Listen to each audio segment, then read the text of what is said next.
Question number जैसे case number 11 की बात कर रहे हैं कुछ बच्चे। ये वाला केस क्या क्या क्या विजिबल है सभी को, मुझे बताइए, is it visible to all of you? 11 का सॉल्यूशन देखिए भी समझ में नहीं आया बेटा। 11 12 नहीं किया दोनों का मैंने, नहीं किया। शीट पे तो नहीं है। 11 में क्या था मैं दिखाता हूँ तुम्हें, 11 में क्यों परेशानी हो रही है जरा समझना। केस 11 में देखना जरा। आपके पास 1 लाख रुपए के डेटर्स हैं, this is fine with you. ये लिखा है क्वेश्चन में, जिसमें से 10,000 के जो हैं वो क्या हो चुके हैं, इंसॉल्वेंट हो चुके हैं, यही हो चुका है। 90,000 के क्या बचे, इनके बारे में कोई क्लैरिटी नहीं है अभी। ये डाउटफुल भी हो सकते हैं, बैडेड भी, हमें नहीं पता क्या है। इस 10,000 में से ये जो 5,000 है, ये तो क्या हो चुका है, बेडेड हो चुके हैं पूरे के पूरे, हो चुके हैं ना बेडेड। और ये जो बचे हुए 5,000 हैं, ये क्या है, रिकवरेबल हैं। क्या है ये, रिकवरेबल हैं। तो जो मुझे प्रोविजन फॉर डाउटफुल डेट बनाना पड़ेगा, बच्चे क्या करते हैं, 1 लाख माइनस बेड डेट कितने करते हैं, 5,000। हम क्या कर रहे थे, हम लिख रहे थे डेटर 1 लाख का माइनस बेड डेट कितने का, 5,000 का। वैल्यू कितनी आ गई, 95,000 आ गई। अभी जो 95,000 है, उसमें तो 5,000 ये भी तो जुड़ा हुआ है, लेकिन ये तो रिकवरेबल है ना, ऑफिशियल रिसीवर पैसा देगा। तो इरिकवरेबल कौन से ये, तो डाउटफुल प्रोविजन तो इन पे बनेगा ना। तो जब हम लिखेंगे minus provision for doubtful debts, तो क्या लिखेंगे, 90,000 इंटू 5/100, ये जो भी था वो जो भी वैल्यू आएगी, ऐसा करके करेंगे। 95,000 नहीं करेंगे आप, वैल्यू तो 95 लिखोगे, क्योंकि डेटर के नाम पे आपके पास 90,000 ये वाले हैं और 5,000 ये वाले हैं। अभी रिकवर थोड़ी में ऑफिशियल रिसीवर पेगा, ये तो फ्यूचर में मिल जाएगा। ये तो डाउटफुल रहा ही नहीं, तो डाउटफुल से 90,000 बचे ना। तो जो आप प्रोविजन फॉर डाउटफुल डेट बनाएंगे वैसे बनाएंगे, 95,000 माइनस 5,000 इंटू 5/100, या जो 10/100 जो भी था वैसा करके बनाएंगे। ये था उस क्वेश्चन में कि a person who became insolvent, 50 पैसा ऑफ अ रुपी या 40 पैसा ऑफ अ रुपी या 30 पैसा of a rupee is recoverable. जो रिकवरेबल होगा उसे यहाँ डाल देंगे, जो इरिकवरेबल होगा बैड डेट, जो रिकवरेबल है उस पर नहीं, इस पूरे अमाउंट को हटा दीजिए। इस वैल्यू पे आपको क्या बनाना है, provision for doubtful date banana. That was your 11 question, ऐसा था ये क्या कर रहे हैं। अच्छा, यू आउटसोर्स द वर्क, कोई बात नहीं कोई बात नहीं। चलिए अब देखें जरा नंबर 12। नंबर 12 में करवा देता हूँ आपको, ताकि ये शीट पूरी खत्म हो जाए। नंबर 12, ठीक है। आगे भाई साहब, कैसा रहा सफर? अच्छा जी, मतलब अभी तक, ये कह रहा अभी तक अच्छा लग रहा है, समझ पा रहे हो?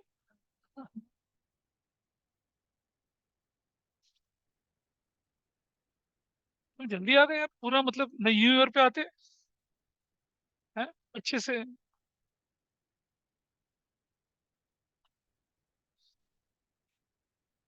हाँ,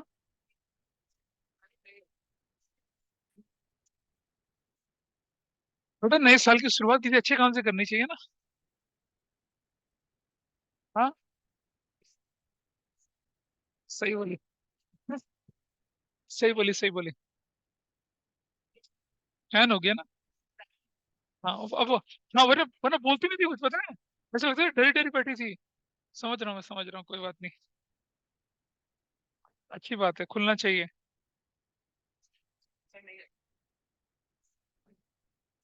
चलो सबसे पहले बना लीजिए, प्रॉफिट एंड लॉस अकाउंट बना लीजिए और बैलेंस शीट बना लीजिए, दोनों बना लीजिए। और इस आइटम को डालते हैं और देखें कितने लोगों का ठीक था, कितने लोगों ने ट्राई किया था इसको, ट्राई किया था किसी ने? क्यों ट्राई किया किसी ने? ऐसा नहीं कहते, हम तो नहीं कर पाए, रंग में भंग पड़वाते, बताओ। ये लीजिए profit and loss account,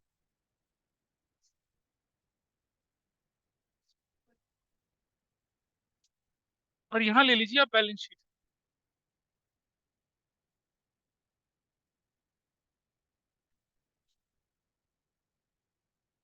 assets, rupees, rupees, liabilities, credit. हाँ, 12 नंबर को करा के उसके बाद फिर मैं बाकी क्वेश्चन कराऊंगा। Particulars rupees, particulars. बची कुछ जितनी भी एडजस्टमेंट है उसको निपटा देंगे तो चैप्टर हमारा थ्योरेटिकली खत्म होगा, फिर प्रैक्टिस करनी है क्वेश्चंस के। इसके बाद होगा ना। हाँ। अगर financial statement with adjustment without adjustment आएगा तभी तो होगा आगे वाला पार्ट। अब ये तो हुआ नहीं तो वो कैसे होगा। आओ देखें। सबसे पहले ट्रायल बैलेंस को खाली करते हैं, क्या क्या इन्फॉर्मेशन दे रही है वो देखें जरा ट्रायल बैलेंस में। मेरे पास है डेटर 2 लाख के, कोई बताता चले मुझे डेटर कितने के। 2 lakhs के। एक आइटम हो गया। बेड डेट, ये रहा बेड डेट। बेड डेट बताइए कितने का। 20,000 का। अगला आइटम बोलिए क्या है। प्रोविजन फॉर बेड डेट यहाँ लिख दिया। बेड डेट 30,000 का ओल्ड। इसके बाद बी आर। बी आर अपनी जगह पे रखिए। बी आर, बी आर की वैल्यू 2 लाख रुपए की। इसके बाद अगला वैल्यू क्या है आपके पास। क्रेडिटर्स, यहाँ इस तरफ क्रेडिटर्स कितने के। 1 लाख के। अगला वैल्यू बताइए। बैंक, बैंक नीचे कितने का बैंक। 2 lakhs का। अगला value provision for discount on debtors यहीं लिख दिया। डिस्काउंट ऑन डेटर्स कितने का। 30,000 का, ऐसे लिख दिया। ट्रायल बैलेंस खाली कर दिया हम लोगों ने। ट्रायल बैलेंस क्या हो चुका है, खाली हो चुका है। पहला आइटम जरा देखें। सर हाँ जी। सर हाँ। जब provision for discount on debtors adjustment में होता है तब तो हम उसे डेबिट साइड में लिखते हैं। हाँ तो एडजस्टमेंट में है ना यहाँ पर अभी। हाँ, तो तब उसे डेबिट साइड में लिखते हैं, बट अभी क्रेडिट में क्यों अच्छा लिखते सुन, हैं? प्रोविजन फॉर डाउटफुल डेट या प्रोविजन फॉर बैड डेट जो होता है ना बेटा, वो भी हाँ, जब एडजस्टमेंट में होता है तो डेबिट में लिखते हैं ना, हाँ, है ना। हाँ। ये पुराने वाला है, पुराने वाला। हुँ। तो क्या हुआ बता। इसलिए तो लिखा पुराने वाला नहीं, इसलिए। मैं डिस्काउंट ऑन डेटर्स की बात कर रही हूँ, वो तो हम लोग डेबिट में लिखते हैं ना? अरे बेटा वो नए वाले को लिखते हैं, पुराने वाले को तो जैसे हम उसको ट्रीट करते थे उसी तरह से ट्रीट कर रहे हैं ना डिस्काउंट ऑन डेटर को। ये ऊपर बट फिर देख यहाँ पर फिगर डिस्काउंट ऑन डेटर को तो हम बैड डेट्स में ऐड भी नहीं करते उसको, उसकी हम अलग अरे से एंट्री लिखते हैं। करके दिखाऊंगा ना, रुक तो जा, मुझे करने तो दे पहले पूरा। अच्छा। उसको होल्ड करो, भी करने दो। चलिए अब मुझे बताइए। Bad debt, provision for doubtful debt, provision for discount on debtor, ये पहले करूं या B R discounted, dishonoured, endorse dishonoured, bad debt recovered, कौन से वाले पहले करें। पहले बी आर वाले पार्ट करेंगे, पहले बी आर वाले पार्ट करने।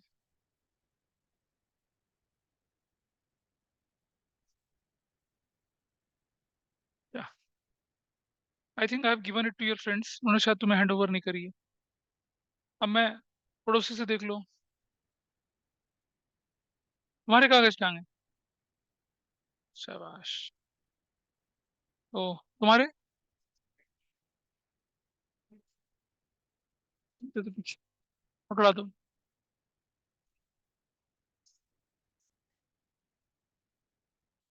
अब दोनों देख लो उससे। सबसे पहले लेते हैं B R discounted and dishonoured.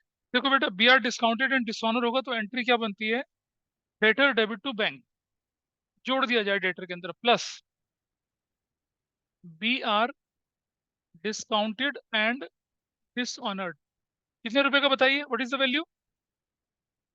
40,000। 40,000 और माइनस बैंक से कर दिया। बी आर बैंक से, हाँ बैंक से। डिस्काउंटेड बैंक में ही होता है, वहीं से डिसऑनर हुआ। हाँ, वो तो तब होता है जब बी आर अपने पास रखा रहता है। आपका बी आर किसके पास पड़ा है, बैंक के पास पड़ा है। तो B R discounted and dishonoured कितने रुपए का, 40,000 का। वैल्यू कितनी हो गई, 160। दो जगह इफेक्ट जाना था, दो जगह इफेक्ट चला गया, आगे आ जाइए। दो जगह, यहाँ चला गया, यहाँ चला गया। Is that okay with everybody. Value कितनी हो गई, 1,60,000। Fine, that's fine with everybody. हाँ सॉरी, प्लस होना है, प्लस होके 240 हो जाएगा ऐसे। पहला पार्ट पूरा हो गया, B R discounted and dishonoured, bank से माइनस और डेटर में जुड़ गया। क्या ऑनलाइन में क्लियर है सबको ये बात, यस बोलिए। सर। दूसरा B R endorse and dishonoured, PR हमने किसको दे दिया था? क्रेडिटर को दे दिया था, डिसऑनर हो गया। Plus BR endorsed and dishonour, कितने रुपए का बताइए, कोई बताइए कि, हाँ 65,000, 60,000, this value is 3 lakh.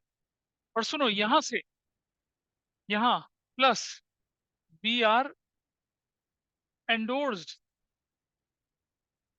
And dishonoured 60,000, इसकी वैल्यू बनकर कितनी होगी? 1,60,000 हो गई। समझ पा रहे हैं क्यों करा? अच्छा, कुछ लोग यहां से भी माइनस करते हैं, नहीं, एंट्री बनती है debtor debit and creditor credit, debtor बढ़ जाएगा और क्रेडिटर भी बढ़ जाएगा, डेटर भी बढ़ेगा और क्रेडिटर भी बढ़ेगा। इस पॉइंट के साथ हम लेके चलते हैं चीज को, डेटर भी बढ़ेगा और क्रेडिटर भी बढ़ेगा, ऐसे। हाँ, दोनों तरफ एंट्री देखो ना, डेटर डेबिट और क्रेडिटर क्रेडिट। जब BR एंडोर्ड से किसी के पास पड़ा हुआ है, क्रेडिटर के पास पड़ा हुआ है, डिसऑनर हो गया, तो आप डेटर को पकड़ोगे और क्रेडिटर आपको पकड़ेगा ना, तो your debtor will increase, your creditor will increase. यहाँ भी गया वहां भी गया, दो जगह एंट्री हो गई। अच्छा, अब लगे हाथ एक छोटा सा पार्ट बचा हुआ है, बैड डेट रिकवर्ड वाला, देखा था ना बैड डेट रिकवर्ड वाला, उसको भी निपटा लेते हैं। उसका इससे कोई लेना देना नहीं। बैड डेट रिकवर्ड का मतलब पैसा मिल गया, एंट्री होती है bank debit to bad debt recovered, अगली entry bad debt recovered to profit and loss. यानी कि आप इस तरफ जाएंगे, क्रेडिट साइड में क्या लिखेंगे? बैड डेट रिकवर्ड, कितने रुपए का? 60,000 का, 60,000 का। ऑनलाइन नहीं बोलेगा कोई मुझे, बैड डेट रिकवर्ड कितने का? 60,000। अच्छा, यहाँ भी प्लस बैड डेट रिकवर्ड 60,000, 2,20,000, बैंक पूरा दो जगह इफेक्ट चला गया, वहां और यहाँ। बैड डेट रिकवर्ड का डेटर से कोई लेना देना नहीं होता, it's an unexpected income to you. तो क्या करते हैं? और इनडायरेक्ट इनकम है, डायरेक्ट इनकम थोड़ा ही है। It will be gone to credit side of profit and loss account and it will be added into the bank, यहाँ जुड़ जाएगा, ऐसा। अब अब हमने क्या कर दिए, जिनसे हमारे डेटर शेप अप हो सकते थे या नहीं हो सकते थे उनको हमने एडजस्ट कर लिया। अब हम आएंगे किसी सीधा फर्दर बैड डेट पर, प्रोविजन फॉर, इन सब पे आएंगे अब, ठीक है। चलो, अब बताइए फर्दर बैड डेट कितना है क्वेश्चन में? माइनस फर्दर बैड डेट कितने का है बताइए? हाँ, 50,000 का, तो 250 बन गया। इस तरफ चले, प्लस फर्दर बैड डेट 50,000 का। देखो, जो DPS वाले हैं उनके स्कूल में अब 2-3 साल पहले क्वेश्चन दिया था उन्होंने, provision for bad and doubtful debt account बनाने का।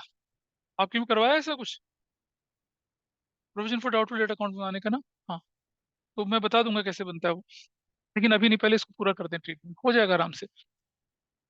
अच्छा, ये दोनों एंट्री हो गई। अगला पॉइंट बताइए, अब क्या कहता है? प्रोविजन फॉर डाउटफुल डेट कितना बनाने के लिए बोल रहा है, कितना परसेंट बोला देखिए जरा क्वेश्चन में।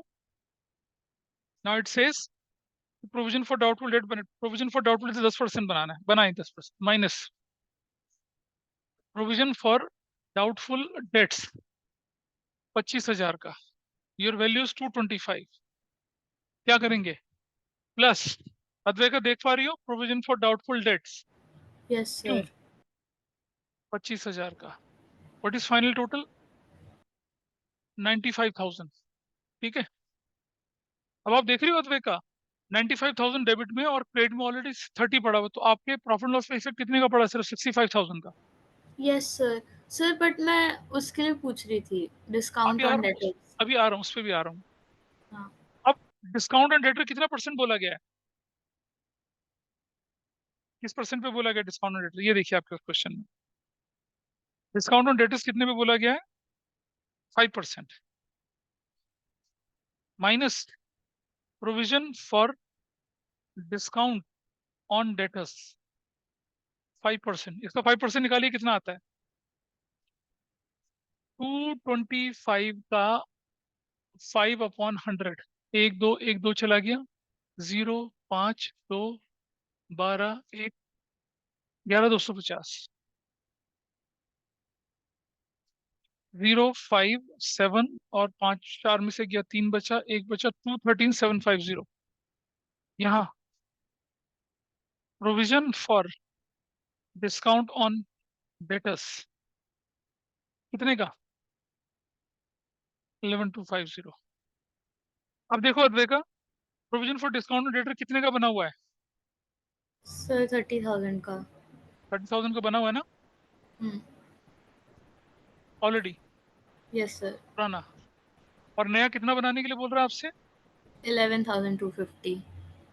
तो उसके हिसाब से क्या होना चाहिए? उस पे वो क्या कहते हैं, उस पे चार्ज होगा मतलब। समझो समझो, देखना ध्यान से। अगर मेरे पास प्रोविजन फॉर बैड डेट बनता या प्रोविजन फॉर डाउटफुल डेट पुराना वाला 1 लाख रुपया होता, हम्म। 1 लाख होता ना, यस सर। 95,000 तो मेरा कुल मिला के जरूरत थी। तो मेरे क्रेडिट साइड में कितना आती वैल्यू? तब मैं सारी वैल्यू उठा के कहाँ डाल देता? क्रेडिट साइड में डालता ना। हम्म। अभी क्या है, आपके पास ऑलरेडी कितना अमाउंट बना हुआ है 30,000। और आपको बनाना कितना था? 11250। Yes sir. तो जो बनाना था वो नए वाले को आपने डेबिट में कर दिया, क्योंकि आपके प्रॉफिट से निकलना था इसको, ओ पुराने वाले को ओके। क्रेडिट में डाला। अब आपके पास प्रॉफिट लॉस में इफेक्ट कितने का पड़ा सिर्फ? अ, मतलब मतलब हम्म। समझो, कुल मिलाकर आपके पास excess provision for discount on debtor बना हुआ है ना, एक्सेस। हाँ जी। जरूरत तो 11,250 की थी, ऑलरेडी हाँ। कितना पड़ा हुआ? 30,000 पड़ा हुआ। तो अगर मैं इसको यहाँ डालता तो ब्रैकेट में जाके माइनस होता ना, ये इसको यस उठा सर। के उधर डालता। नहीं करो ऐसा, डिस्काउंट को क्रेडिट में डालो, इसको यहाँ डालो, काम खत्म। Okay sir. ऐसा करके। अच्छा, क्वेश्चन में लिखा था discount allowed during the year. मान लो क्वेश्चन में दे रखा था discount allowed during the year, तो मैं क्या करता? डिस्काउंट डेबिट में लिखता है यहाँ पर, इधर डिस्काउंट लिखता। डिस्काउंट तो डेबिट में जाता है प्रॉफिट लॉस में। प्लस यस करते सर। क्या, provision for discount on debtor, और वो वाले को उधर लिख देता, तब भी वैसे ही हो जाता भाई। डाउटफुल डेट में बेड डेट के अंदर जोड़ते हैं ना, yes sir. Discount on debtor में डिस्काउंट के अंदर जाके जोड़ते हैं उसको। Okay okay. ऐसा करके होना चाहिए था। जिन लोगों ने किया उनमें से तुम्हारा किसका आंसर ठीक मैच करा? यहाँ पर मैच करा, किसका मैच करा? मैच करा किसका? तुम बोले थे ना कि करा था किसी ने, क्या था? किसी ने नहीं करा था इसको? ऑनलाइन में भी किसी ने ट्राई किया? हाँ, कहाँ से गलती हुई? हाँ, बेड डेट रिकवर्ड आपके लिए इनकम होती है, इसे क्रेडिट साइड में लिखना था। और बेड डेट रिकवर्ड में, बेड डेट रिकवर्ड का bed debt provision doubtful debt वगैरह से कोई लेना देना नहीं होता। ये तो पिछले साल के बेड डेट थे जो इस साल रिकवरी हो गए। तो ये नोट कर लिया, that was your case number 12। That was case number 12। और इसकी एंट्रीज एक बार देख लेते हैं, अगर मैं बताऊं आपको तो। एंट्री करने से अकाउंट बनाना ज्यादा आसान हो जाता है, लेकिन एंट्री ऊपर वाले केसेस की, क्योंकि नोट्स आपके पास दे रखे हैं ना, मेरी सबको सिंसियर एडवाइस यही है स्पेसिफिकली तुम्हें, ऊपर एक बार एंट्री में ढंग से पढ़ें। एंट्री पढ़ेंगे फिर मैं अकाउंट बनाना बताऊंगा, तो अभी नहीं बताऊंगा अकाउंट बनाना, अभी बच्चे नहीं है। इन द नेक्स्ट क्लास या somewhere towards the end of this chapter then I will tell you कि कैसे बनाई जाती है एंट्रीज, मतलब अकाउंट कैसे बनता है, उसके बारे में डिस्कशन करेंगे। तो इस तरह से ये वाला हमारा वर्कशीट बोले या असाइन या हैंडआउट बोले, इसको हमने पूरा किया। आ जाइए, चलते हैं दोबारा से अब अपने, किस पर चलते हैं अब हम लोग? दोबारा से वो जो एडजस्टमेंट वाली शीट है वो निकाल लीजिए फटाफट से। फाइनेंशियल स्टेटमेंट विद एडजस्टमेंट की शीट निकालिए।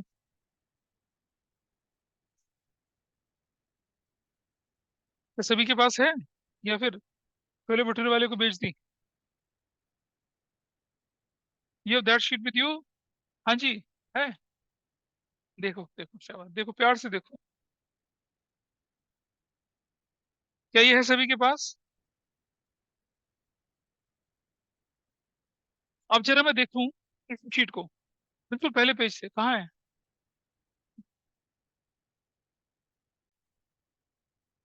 आ जाइए जरा, इन शीट्स को देखते हैं अब। एक बार दोबारा देखें। नंबर 1, ये नहीं, इधर आके बैठो उसके साथ। क्लोजिंग स्टॉक कर चुके हैं, आउटस्टैंडिंग एक्सपेंस कर चुके हैं, एक्रूड इनकम कर चुके हैं, प्रीपेड एक्सपेंस कर चुके हैं, आउटस्टैंडिंग इनकम कर चुके हैं। हाँ,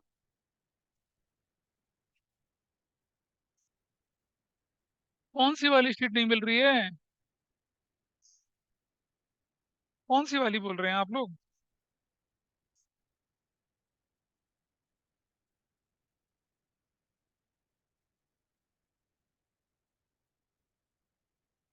क्या नहीं मिल रही है बताइए जरा।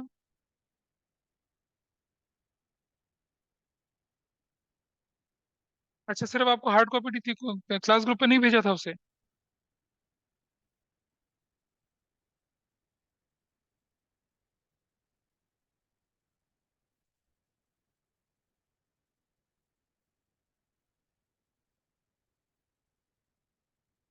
भेज रहा हूँ, रुक जाइए।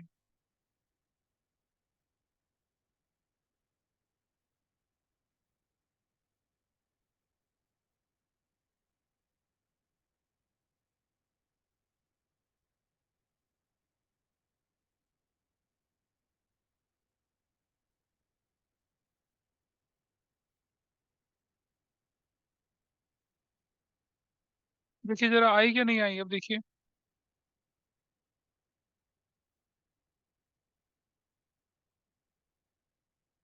देखो मिला है कि नहीं मिला?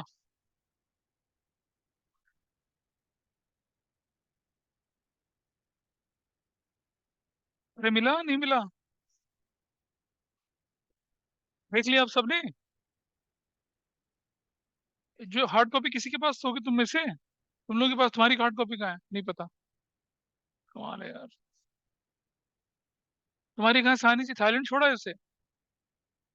हाँ, थाईलैंड में रिवाइज कर रहे थे। हाँ, लोग तुम पे मालिश कर रहे थे, तुम बैठ के सीट कर रहे थे ऐसे। That's awesome man. हाँ, that's oh God, I am really sorry. नहीं रहने दो, गलत बात है ये। चलिए, एक्रूड इनकम ये हम कर चुके हैं। एक्रूड इनकम कर, प्रीपेड एक्सपेंसेस कर चुके हैं। अच्छा ठीक है भाई, ठीक है। Okay fine, keep your excitement away now. Prepaid income receive in advance कर चुके हैं, इंटरेस्ट ऑन कैपिटल कर चुके हैं, इंटरेस्ट ऑन ड्राइंग समझा दिया था, डेप्रिसिएशन कर दिया, बैड डेट कर दिया, provision for doubtful debt, provision for discount on debtor, provision for discount on creditors. This adjustments violate prudence concept. लेकिन होता क्या है, अगर डिस्काउंट ऑन क्रेडिटर है तो क्रेडिट साइड में डालेंगे और क्रेडिटर से माइनस कर देते हैं, बस इतना करना होता है, लेकिन ये रेलेवेंट नहीं है। इंटरेस्ट ऑन लोन कर चुका हूँ आपके साथ में, एक्सपेंस वाला। इंटरेस्ट ऑन लोन इनकम वाला कर चुका हूँ। गुड्स गिवन एज चैरिटी कर चुके हैं, गुड्स गिवन स्टाफ के लिए कर चुके हैं, गुड्स यूज पर्सनल यूज कर चुके हैं। Goods purchase in cash received but not recorded in the books, इसे देखते हैं चलिए। भाई आपने कैश में सामान खरीद लिया, सामान आ भी गया लेकिन रिकॉर्ड नहीं करा, तो कहाँ एंट्री होनी चाहिए? परचेजेस में जुड़ेगा और कैश से माइनस होगा, एवरीबॉडीज ओके। ट्रेडिंग में जाएंगे, परचेज के अंदर जोड़ देंगे अनरिकॉर्डेड परचेजेस, और क्योंकि कैश गया तो कहाँ डाल देंगे उसको? कैश अकाउंट से माइनस कर देंगे, बैंक जो भी होगा उससे माइनस कर देंगे। I think this part is okay with everybody. Purchase में जोड़ देंगे अनरिकॉर्डेड परचेज, कैश में से माइनस कर देंगे unrecorded purchase. 19, goods purchase in credit but not recorded in the books. अब क्या होने वाला है? परचेज में जुड़ेगा और क्रेडिटर में। परचेज में जुड़ेगा और कहाँ जुड़ेगा? क्रेडिटर के अंदर। प्रश्न ठीक है, परचेज में और कहाँ जुड़ेगा? क्रेडिटर के अंदर। आसान सा एडजस्टमेंट था। और आगे चलते हैं। Goods sold in cash delivered but not recorded in the books, यानी कि अनरिकॉर्डेड सेल्स है। गुड्स सोल्ड, गुड्स सोल्ड है, पैसा आ गया, कैश में जुड़ जाएगा और सेल्स के अंदर प्लस हो जाएगा। Got it? Goods sold in credit delivered but not recorded in the books. इसका मतलब क्या हुआ?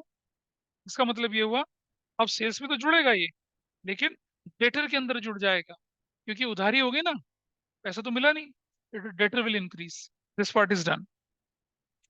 Assets purchase treated as an ordinary purchase, मतलब आपने खरीदी थी मशीनरी, परचेज में जुड़ गया। देखो रेक्टिफिकेशन आ गया। क्या करेंगे?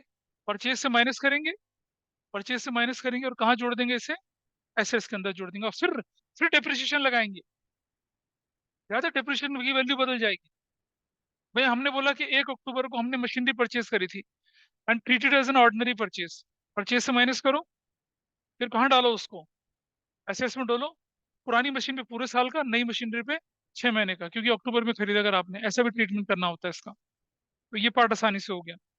Assets sold treated as an ordinary sales, sales से माइनस करो और एसेट से भी कम माइनस कर दो।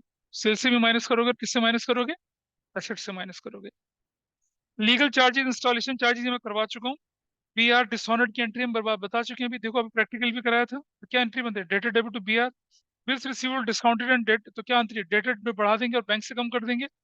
और B R endorse and dishonoured, तो क्या करेंगे, डेटर में जोड़ेंगे और क्रेडिटर में भी जोड़ेंगे। ये मैंने प्रैक्टिकली इस पिछले क्वेश्चन में करके दिखाया आपको।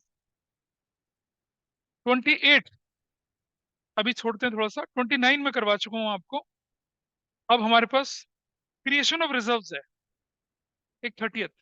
ये कैसे होता है, जब आपका नेट प्रॉफिट निकल जाता है ना बेटा, जैसे मान लो नेट प्रॉफिट 2 लाख निकल आया, और कहते हैं कि भाई 10% of the net profit is transfer to reserve, तो 2 लाख का 10% कितना होता है, 20,000। तो प्रॉफिट एंड लॉस के डेबिट साइड में क्या करेंगे, रिजर्व डाल देंगे 20,000। अब आपका प्रॉफिट कितने का हो जाएगा, 180 का। और रिजर्व को कहाँ प्लेस करेंगे, एसेट साइड में, गलत, लायबिलिटी साइड में। Reserve is a part of profit set aside for future contingencies. ना नेचर मालूम ना अमाउंट मालूम, लायबिलिटी की तरह ट्रीट करते हैं उसको। बता बेटा, प्रोविजन रिजर्व चैप्टर में बताते हैं, reserve is shown in the liability side. हाँ, provision provision is also shown in the liability side. भाई सुनो, प्रोविजन जो है लायबिलिटी साइड का आइटम उठा के एसेट्स में डालते तो माइनस करते हैं ना उसको, तो रिजर्व को भी कहाँ शो करते हैं आप, लायबिलिटी साइड में। यू कैन सी रिजर्व जाएगा प्रॉफिट लॉस की क्रेडिट साइड में, डेबिट साइड में, और कहाँ चला जाएगा, लायबिलिटी साइड में। और मैनेजर्स कमीशन, अब 3 चीज रह गई हैं आपके लिए। एक good sold on approval basis, सबसे लास्ट में करेंगे हम। पहले मैं आपको बता देता हूँ मैनेजर्स कमीशन कैसे चलेगा, कंटीजेंट लायबिलिटी वाला पार्ट कैसे होता है, इसको देख के चलते हैं पहले। कंटीजेंट लायबिलिटी के बारे में समझिएगा जरा। याद है मैंने आपको बताया था, it is shown as a foot note. जानते हैं आकांक्षा फुट नोट कैसे होता है, बैलेंस शीट के नीचे फुट नोट। देखिए, जैसे मान लिया जाए कि मैंने तब भी समझाया था आपको जब हमने बेसिक अकाउंटिंग टर्म्स बताई थी। और लाइक सपोज मैं बोलूँ तो, जैसे एक हमने बैलेंस शीट बना दी पूरे क्वेश्चन को सॉल्व करते समय, और अंडर मटेरियलिटी प्रिंसिपल बताना चाहते हैं दुनिया को कि भाई हमारी ना कुछ कंटीजेंट लायबिलिटीज हैं। जैसे कंटीजेंट लायबिलिटी कैसे बनती है, जो लोग शुरू शुरू में नहीं थे, होल्ड करना थोड़ा सा, वेट करिए। अभी थोड़ा सा एडजस्टमेंट को मैं होल्ड में कर रहा हूँ। पेज नंबर 19.63 पे आइए, 19.63, क्वेश्चन नंबर 9। इसमें लिखा रवि का ट्रायल बैलेंस, लोन ले लिया था, इंटरेस्ट दे देता, ऐसे क्वेश्चन करे आप लोगों ने ये वाले। आकांक्षा तुम तो होमवर्क पूरा करे बैठी हो ना, नाइस। क्वेश्चन नंबर 10, मनीष है सैलरी 1,50,000 की। नंबर 11, राहुल का ट्रायल बैलेंस में सैलरी वेजेस, ये करे आकांक्षा। इधर से मौली, पड़ोसन, धनिष्ठा, दिख रहा दिख रहा दिख रहा। 13, 14, 15, 16, 17, 18, 19 आपके पास है। Provision for doubtful date final account में कैसे दिखेगा। 20, अमन स्टार्टेड बिजनेस, राज ये जो 21वां था इसको नहीं करना था, मैंने कहा था ना कमीशन वाला पार्ट नहीं करना था, किसी ने पूछा था मुझसे। 22 भी छोड़ देते। 23, purchase sale, fire broke, goods destroyed, insurance company accepted the claim, paid the claim. हाँ, क्या बोल रहे हो, क्या बोल रहे हो, बोलो। 23 करा दूं मैं, अच्छा ठीक है, 23 कराता हूँ। 24, 25, 26, ये सब नहीं करे। कितने लोगों ने करे, हाथ खड़ा करें जरा। 20, 26 तक।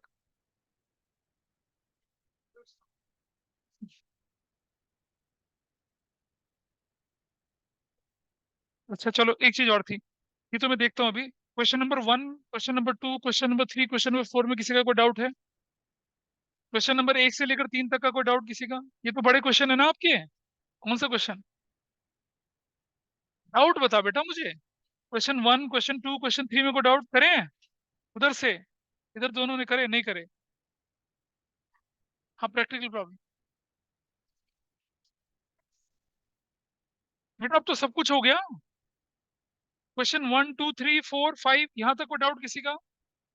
1 से लेकर 5 तक क्वेश्चन में ऑनलाइन ऑफलाइन में किसी का डाउट नहीं करे ना। सुकृति, अमिषा, आशिमा, हाँ करें, क्यों। हाँ, कब करोगे तुम लोग इसको। कमिट आउट लेके चलूंगा इसके, 1 से 5, 6, 7, 8, 9, ये बताइए। 9 तक कोई डाउट नहीं किसी का?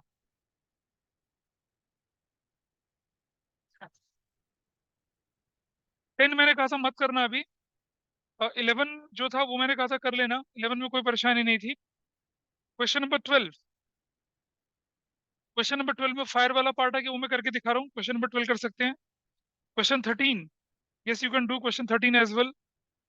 क्वेश्चन 14 बिल्कुल कर पाएंगे। क्वेश्चन 15 अच्छे से हो जाएगा। क्वेश्चन 16 ये भी हो जाए, क्वेश्चन 16 मैनेजर्स कमीशन, हाँ ये भी हो जाएगा। Question 17 this can be done. Question 18 बिल्कुल होगा। और क्वेश्चन 19, 19 नहीं होगा, मैनेजर्स कमीशन। पहले क्वेश्चन नंबर 23 उठाइए अपनी बुक का। Question number 23 page number, GST वाले क्वेश्चंस नहीं करने क्या? कौन से वाले बेटा? जीएसटी वाले। जीएसटी वाले कर लेने, लेकिन जीएसटी को सेट ऑफ नहीं कर को हैंडल करते हैं। आइए,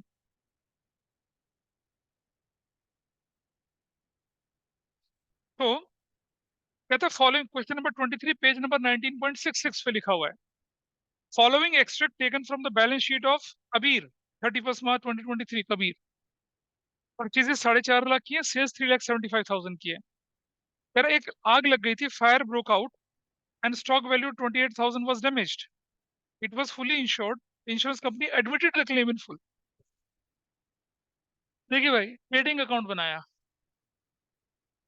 हाँ एडमिटेड है, ट्रेडिंग अकाउंट बनाया, ठीक है ऐसे, और यहाँ बनाया balance sheet. This is asset side, this is liabilities side. Purchases यहाँ जाएगा, परचेजेस बताइए, परचेजेस की वैल्यू कितनी है? What is the value purchase? हाँ 1 लाख 4,50,000। सेल्स की वैल्यू कितनी है? 3,75,000। ये दोनों आइटम अपनी जगह पे चलेगा। पहले एडजस्टमेंट बोला, अच्छा फायर ब्रोकआउट होगा, उसका सेल्स से क्या लेना देना है भाई? कोई लेना देना नहीं सेल्स से तो, है ना? आप क्या करते हैं, entry loss by fire to purchases करते हैं। तो दो तरीके से हो सकता है, या तो यहाँ से माइनस कर दिया क्या। अच्छा पहले देख लेना आग लगी कब है। कई बार आग लगती है अप्रैल के महीने में अगले साल, तो उसका इस साल तो कोई लेना देना होगा नहीं। ये कुछ नहीं बोला तो इसी साल मान लेते हैं, और लिखा 31 मार्च को, 28,000 destroyed. Loss by fire, loss by fire 28,000, कितना करेंगे आप इसको? 4,22,000 यहाँ लिख देंगे। और क्योंकि इंश्योरेंस कंपनी ने पूरा क्लेम एक्सेप्ट कर लिया, तो यहाँ लिखेंगे क्या? इंश्योरेंस क्लेम कितने का? 28,000 का। अगर इंश्योरेंस कंपनी पूरा क्लेम पे कर देती, बट ये करके दिखाई थी ना मैंने एडजस्टमेंट, ये वाली नहीं करके दिखाई थी। ये एडजस्टमेंट क्लास में डिस्कस करी थी ये वाली, और वो नोट्स में भी पूरा डिटेल में दे रखा है। ऐसा हो गया। अच्छा अगर मान लो इस क्वेश्चन में लिखा रहता, तो इसको एक तरीके से और दिखाते हैं, ऐसे भी दिखाते हैं। देखो ऐसे कई बार बुक्स में आपको ऐसे दिखेगा, देखो इस तरह से दिखेगा।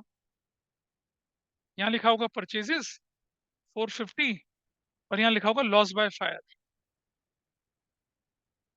28,000, और यहाँ सेल्स लिखा होगा कितने का? 375। ऐसे ऐसे भी लिखा होगा। अब देखो लॉस बाय फायर यहाँ माइनस हुआ ना, माइनस हुआ ना परचेज। अगर मैं साइड बदल दूं तो भी काम चल जाएगा ना मेरा? नहीं चले। लॉस बाय फायर परचेज से माइनस हुई, परचेज से ना माइनस करके अगर मैं उधर भेज दूं तो कर सकता हूँ ना ऐसे। प्रोविजन फॉर डेप्रिसिएशन को बैड डेट से माइनस करते थे ना, प्लस करते थे, उधर भेज के माइनस होता था। ये माइनस का आइटम अगर उधर भेजूंगा तो प्लस हो सकता है ना।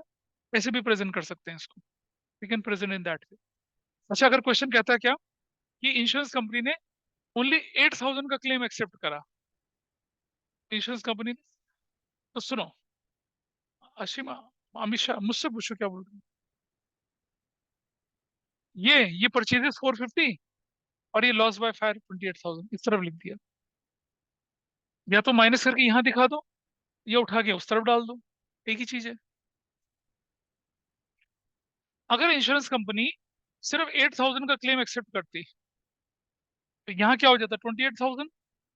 प्रॉफिट एंड लॉस के डेबिट साइड में कितना चला जाता? 20,000, और 8,000 इंश्योरेंस क्लेम आ जाता। ऐसे करके करते। अगर इंश्योरेंस कंपनी क्या करती, क्लेम एक्सेप्ट करती? सर एक बार फिर से। देखो मैं करके दिखा रहा हूँ, इधर देखिए, लिख दिया, उस पर लिख दिया। क्यों? अच्छा, लेकिन ऐसे नहीं करो बेटा, फिर जब करते हो तो पूरा पेपर करो। चल ठीक है, कोई। अब देखिए, ये हमारे पास है, मान लो ट्रायल बैलेंस, ठीक है, ऐसे। यहाँ लिखा है परचेजेस 1 लाख रुपए का, लिखा है loss by fire 50,000, insurance company accepted 30% of the claim. ऐसे करते सॉल्यूशन, ट्रेडिंग अकाउंट बनाओ, ट्रेडिंग अकाउंट बनाइए ऐसे, परचेजेस लिखिए कितने की, 1 लाख की, प्रॉफिट एंड लॉस अकाउंट बनाइए ऐसे, क्रेडिट साइड और डेबिट साइड में, और यहाँ बनाइए बैलेंस शीट ऐसे करके, एसेट्स में। तो माइनस लॉस बाय फायर, कितना हो गया लॉस बाय फायर बताइए, 50,000। Everybody is okay with this? I will make this here, या तो इस तरफ माइनस कर दें या इधर दिखा दें उसको। हमने इस तरफ माइनस करके दिखा दिया। आउट ऑफ 50,000 कितना परसेंट क्लेम एक्सेप्ट किया? 30%, यानी कि 15,000 एक्सेप्ट किया। कितना एक्सेप्ट नहीं किया तो वो तो लॉस हो गया। वो लॉस कहाँ जाएगा? प्रॉफिट लॉस की डेबिट साइड में, लॉस बाय फायर कितने का? 35,000 का। लॉस बाय फायर 35,000 चला गया। और इंश्योरेंस कंपनी इंश्योरेंस क्लेम के नाम से कितना लिखेंगे? इंश्योरेंस क्लेम कितना लिखेंगे? सिर्फ 15,000 ऐसा लिखेंगे।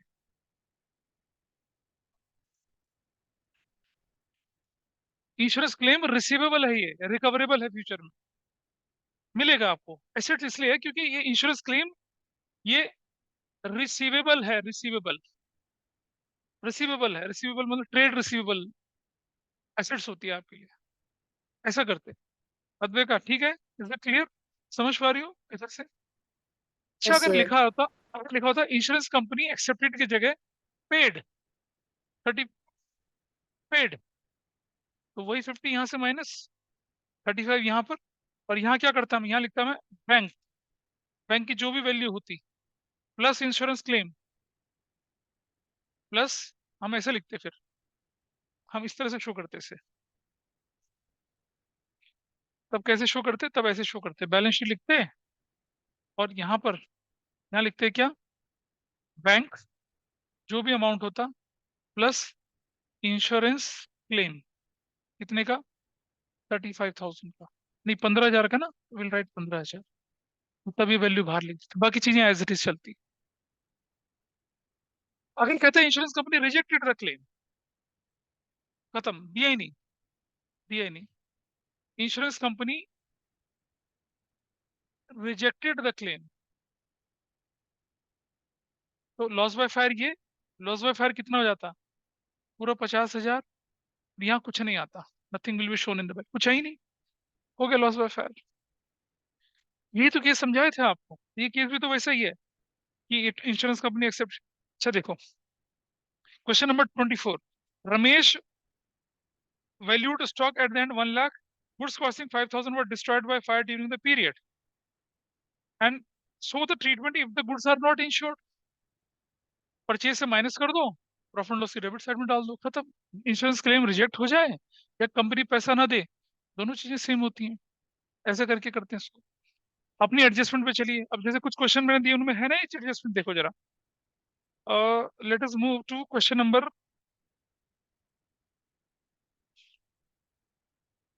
देखो पेज नंबर 19.73 पे जाइए, क्वेश्चन नंबर 10 उठाइए।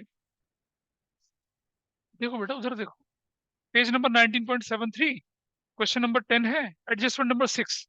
A fire broke out on 1st April 2023, destroying goods costing rupees 20,000। आपकी बुक्स बन रही है 31 मार्च को, आग लगी अगले साल 1 तारीख को, उसको थोड़ा लिखेंगे। एडजस्टमेंट खत्म है, नहीं करना इसका कुछ। अगले क्वेश्चन पे चलिए। अब जैसे देखिए आप, 11 क्वेश्चन में एडजस्टमेंट नंबर 6, यह लिखा है क्या कि 10% of the net profit transfer to general reserve. हाँ, रिजर्व को लायबिलिटी में डालेंगे, प्रॉफिट में से माइनस करके प्रॉफिट की फिगर दिखा देंगे, ऐसा भी कर सकते थे इसको। क्वेश्चन नंबर 12 देखिए, adjustment number 6। Question number 12 adjustment number 6, page number 19.75। ये है क्वेश्चन। इसमें लिखा है fire occurred on 20th March 2023, stock 7,000 का डिस्ट्रॉयड हो गया, it was fully insured, insurance company admitted the claim in full. March है बेटा, मार्च तो करेंगे ना, 20 मार्च।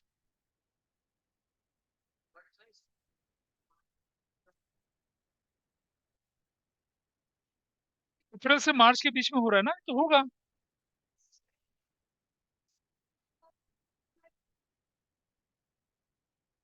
अरे ऊपर क्वेश्चन में गलती कर रखी है उन्होंने, ऊपर ठीक करिए क्वेश्चन को, 31 मार्च 23 करिए बैलेंस शीट के अंदर।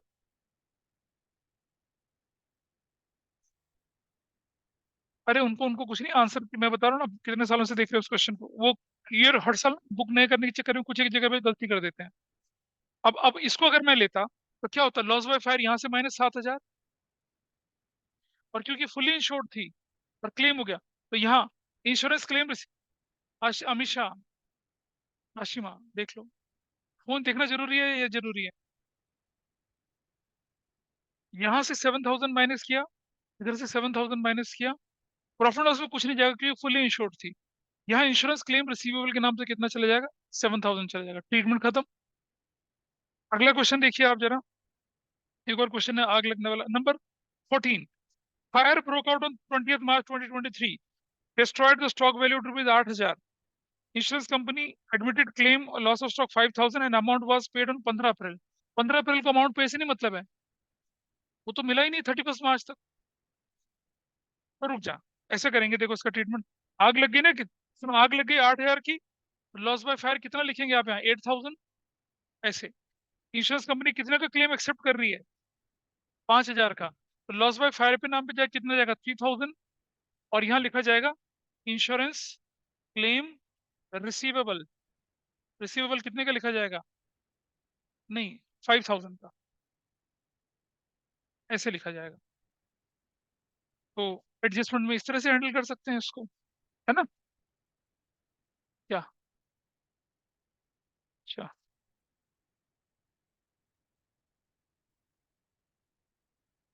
बहुत अच्छा। तो लॉस बाय फायर के केसेस आप आराम से हैंडल कर पाएंगे। तो जब अगली क्लास में आप लोग मुझे मिलते हैं तो क्या करेंगे, कितने तक, 19 तक के क्वेश्चंस बोले ना, परसों है, वो बाद में देखेंगे। मुझे बिफोर यू गो फॉर, मतलब 31 से पहले पहले चैप्टर को वाइंड अप करना है ना। तो अगली क्लास बड़ी कर लूंगा शायद, ये भी हो सकता है। अब आपके पास, आपको देखो क्वेश्चन, मैंने जो क्वेश्चन बोले मैनेजर्स कमीशन के छोड़ के, क्योंकि मैनेजर्स कमीशन का क्वेश्चन मैं कराऊंगा, बाकी क्वेश्चन आपको करने हैं। मैं एक एक क्वेश्चन टैली कराना चाहता हूँ। तो सुनो बेटा, देखो पीछे से शुभांगी आशिमा सुनिए, करके तो लाइए, अगर आंसर नहीं निकलता तो कोई बात नहीं, वो तो मैं टैली करा दूंगा यहाँ पर, बट करके लाइए क्वेश्चंस। ये लीजिए, नेक्स्ट क्लास तक का टारगेट है ये, 19 तक के क्वेश्चंस आपको करने हैं, ठीक है। चलिए, प्रैक्टिकल प्रॉब्लम वाले, दैट्स ऑल फॉर टुडे। और सुनो, यहाँ बैठ के प्रैक्टिस कर सकते हो, मैं क्लास ग्रुप पे भेज दूंगा टाइमिंग।